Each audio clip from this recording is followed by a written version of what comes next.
नमस्कार, प्रणाम। मैं दमन तिवारी हूँ और आप सभी का स्वागत है आपके अपने यूट्यूब चैनल अधिवक्ता महोदय में।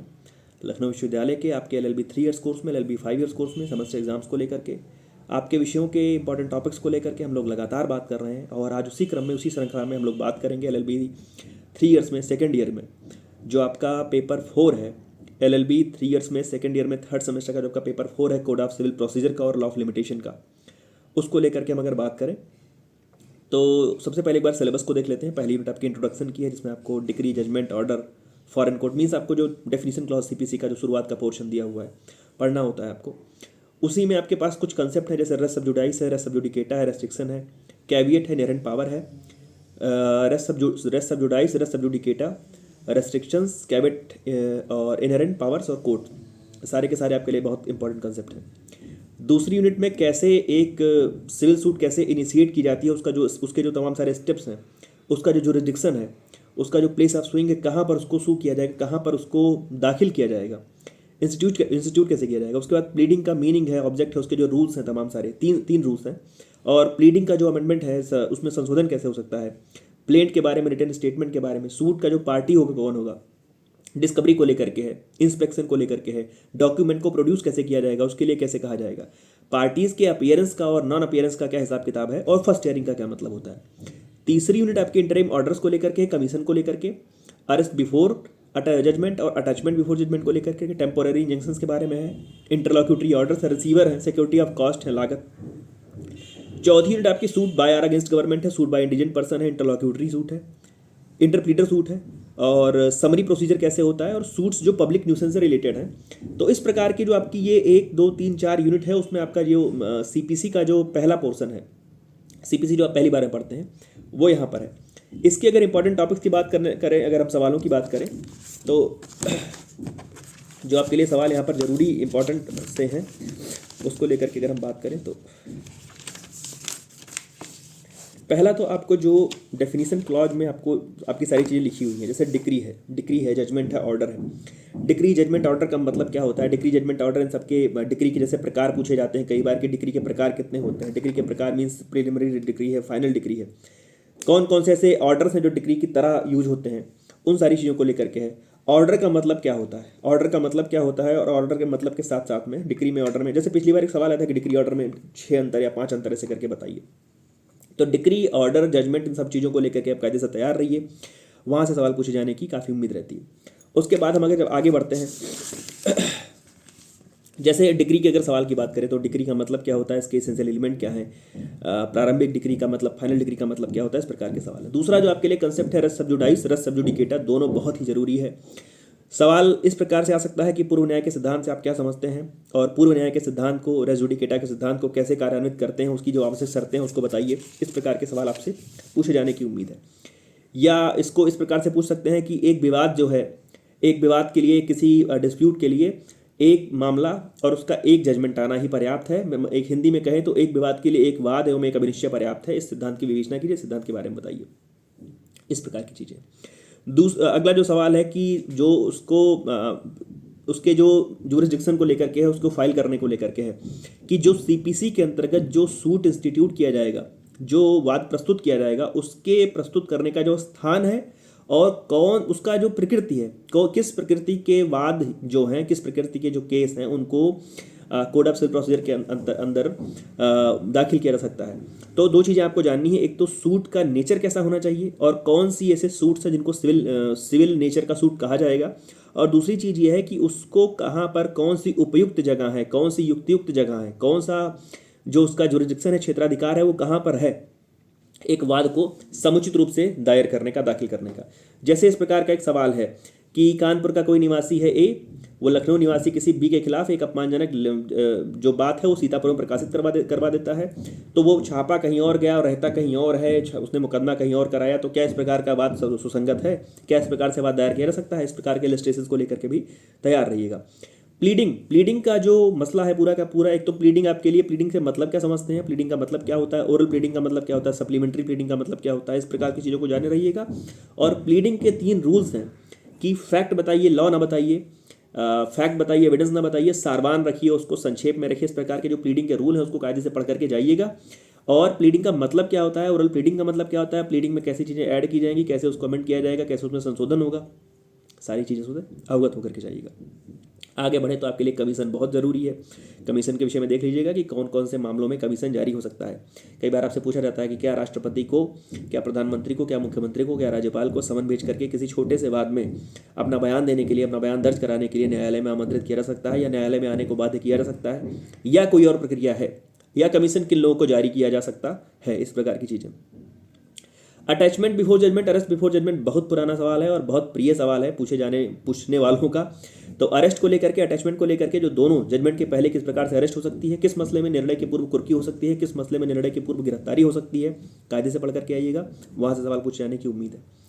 सूट बाय या अगेंस्ट गवर्नमेंट, राज्य को अगर आप पक्षकार बनाना चाहते हैं, राज्य के विरुद्ध अगर आप सिविल वाद लाना चाहते हैं, तो क्या राज्य को पार्टी बनाने के लिए, राज्य के विरुद्ध वाद दायर करने के लिए जो प्रक्रिया है, उस प्रक्रिया में अगर जैसे हम और आपके खिलाफ सीपीसी में मुकदमा दर्ज कराना चाहते हैं, तो दोनों की प्रक्रिया में मूलभूत अंतर क्या है।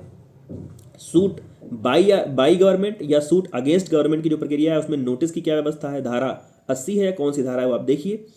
तो नोटिस जारी करके ही आप गवर्नमेंट के खिलाफ सूट फाइल कर सकते हैं। ये आपसे सवाल इस प्रकार से पूछा जा सकता है कि रेलवे के किसी मसले में जहां पर कोई सिविल प्रकृति का सूट आप फाइल कर सकते हैं, तो उस मसले में आप क्या रेल मंत्री के खिलाफ मुकदमा कर देंगे, या रेल के महाप्रबंधक के खिलाफ करेंगे, या रेलगाड़ी चलाने वाले के खिलाफ करेंगे, इस प्रकार के सवाल आपसे पूछ सकते हैं। जैसे सवाल है कि राज्य के विरुद्ध बिना नोटिस वाद दायर नहीं किया जा सकता है। व्यवहार प्रक्रिया संहिता का मतलब सिविल प्रोसीजर कोड, सीपीसी में जो उसके रेलिवेंट प्रोविजंस है उसको लेकर के उसका उल्लेख कीजिए। इस प्रकार के सवाल आपसे पूछे जा सकते हैं। उसके बाद टेम्पोररी इंजंक्शन आपके लिए बहुत जरूरी है। इंटरलॉक्यूटरी ऑर्डर, टेम्पोररी इंजंक्शन, जिसको अस्थायी निषेधाज्ञा कहते हैं। किन मामलों में अस्थायी निषेधाज्ञा प्रदान की जा सकती है, उसकी व्याख्या भी करने को सवाल आपसे पूछा जा सकता है, तो कायदे से पढ़ करके आइएगा। कमीशन आपके लिए जरूरी है। निर्णय से पूर्व गिरफ्तारी जरूरी है। अस्थायी निषेधाज्ञा या बोले तो अस्थायी व्यादेश, ये आपके लिए जरूरी है। स्टेट मीन्स सूट बाय और अगेंस्ट गवर्नमेंट आपके लिए जरूरी है। सूट बाय इंडिजेंट पर्सन, पहले तो आप ये जानिए इंडिजेंट पर्सन का मतलब क्या होता है, अकिंचन व्यक्ति कौन होता है, और अकिंचन व्यक्ति द्वारा जो वाद दायर करने में उसको सहूलियत मिली है, छूट मिली हुई है, क्या उसको ऐसा कहा गया है कि आपको कोर्ट फीस पे नहीं करनी है, तो मीन्स आप मुकदमा जीतने के बाद अगर कॉस्ट पा रहे हैं, अगर आप लाभ पा रहे हैं, तो भी आप फीस पेमेंट नहीं करेंगे। या अकिंचन वाद का मतलब यह होता है कि शुरुआत में जिस समय आप फाइल कर रहे हैं उस समय आपको छूट मिलती है और बाद में आपसे वो चीज़ वसूली जा सकती है।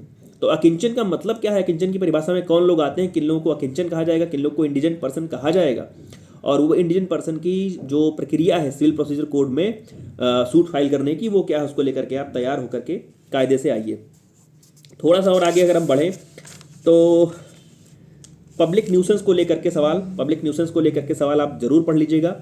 और पब्लिक न्यूसेंस को लेकर के इस प्रकार से सवाल कि लोक प्रदूषण पर प्रभाव डालने वाले अपकृत्यपूर्ण कार्य के लिए, मीन्स जो पब्लिक में न्यूसेंस फैलाने वाले कार्य के लिए जो सिविल सूट फाइल करने की जो प्रक्रिया है वो किस प्रकार से है, उसको देख लीजिएगा। पहली यूनिट में 2 चीज़ें आपके लिए और जरूरी हैं, और कभी कभी तो AB करके चीज़ें पूछी गई हैं, सवाल बहुत बड़ा हो जाता है और लिखने के लिए भी खूब पर्याप्त चीज़ें हो जाती हैं। जहाँ पर आप पढ़ रहे हैं पहली यूनिट के डेफिनेशंस को पढ़ रहे हैं, जहाँ पे आप मीन्स प्रॉफिट पढ़ रहे हैं, जहाँ पे आप फॉरेन जजमेंट पढ़ रहे हैं, जहाँ पे आप फॉरेन कोर्ट पढ़ रहे हैं, जहाँ पे आप जजमेंट डिक्री ऑर्डर का मतलब पढ़ रहे हैं, वहाँ पर 2 चीज़ें आपके लिए बहुत जरूरी है। एक तो कैवेट आपके लिए बहुत जरूरी है। कैवेट का मतलब क्या होता है, कैवेट कौन फाइल कर सकता है, किसे कैवेट फाइल करनी चाहिए। दूसरी चीज़ आपके लिए सिविल कोर्ट की जो इनहेरेंट पावर है, सिविल प्रकृति के जो न्यायालय हैं उनकी जो इनहेरेंट पावर है उसको लेकर के आप जरूर पढ़ लीजिएगा कि जो अंतर्निहित शक्तियाँ न्यायालय की हैं वो क्या है। क्या सीपीसी में कुछ ऐसी बात जो नहीं लिखी है वो कहीं नहीं सुनी जाएगी, उसका निपटारा कहीं पर नहीं होगा, या अंतर्निहित शक्तियों का कुछ मामला है। जैसे अगर सवाल देखें इस प्रकार का, तो न्यायालय की अंतर्निहित शक्तियाँ क्या क्या हैं, कोर्ट्स की जो इनहेरेंट पावर है क्या क्या है, और उसी में एक सवाल जोड़ करके पूछा गया है कि क्या न्यायालय वाद को दोबारा मंजूर कर सकता है जिसको न्यायालय द्वारा शुल्क के अभाव में निरस्त किया जा चुका है, जिसे प्रॉपर कोर्ट फीस के लैक में उसके अभाव में जिस मामले को रद्द किया जा सका है, जिस मामले को वापस किया जा चुका है, क्या उस मामले को न्यायालय अपने अंतर्निहित शक्तियों को प्रयोग करते हुए वापस सुन सकता है। इस प्रकार का जहां पर आप प्लीडिंग के रूल्स पढ़ रहे हैं तो कभी कभी प्लीडिंग के एक ही रूल को पूछ लिया गया है। जैसे पुराना एक पेपर है मेरे सामने, इसमें एक सवाल है कि प्रत्येक अभिवचन में तथ्यों का अभिकथन किया जाना चाहिए, कानून का नहीं। मीन्स की fact must be stated not the law. व्याख्या कीजिए। और उसी समय एक सवाल 7 में ये पूछा गया है कि अभिवचनों को परिभाषित कीजिए, अभिवचन के आधारभूत नियम क्या क्या है, व्याख्या कीजिए।